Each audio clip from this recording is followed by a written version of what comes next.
So what's up guys? So we're on our way to sa merkado kay magpalit ni og kanang among lutoon sa among food vlog. So yeah.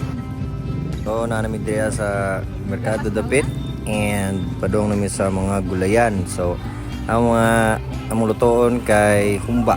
So mangita mi og unsay mapalit na mo dire nga igsasagol sa humba. First and foremost, baboy. Tanan. So karon guys, after na magpalit og baboy, mahita na mga spices. Nagtuyok mi diri sa mga gulayan diri sa Ormoc Mercado and mo na ngita ta diri. Check ta diri kung say mga available na diri nga mga kuan. Kung nakapag sa Dimitri og kanang mga seafoods no. Amo ning apilon sa mo vlog kay amo side dish. Let's go. And mo to, nakapalit na may tanan. Let's start, magluto na ta. Let's go.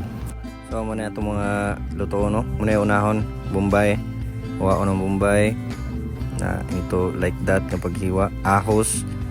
Idugmok ko ng ahos into cubes. Pritoho na yung baboy kay para lami. Nga.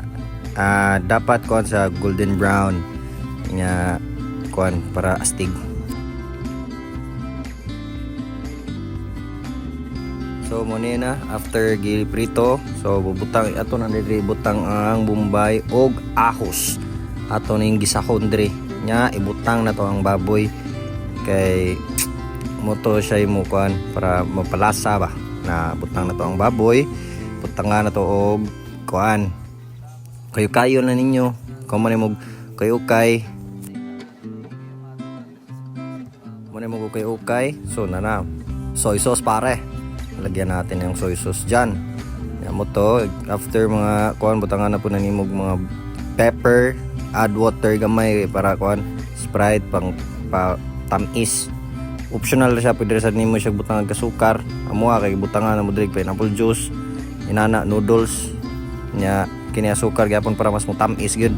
Nya kini black beans for finishing product.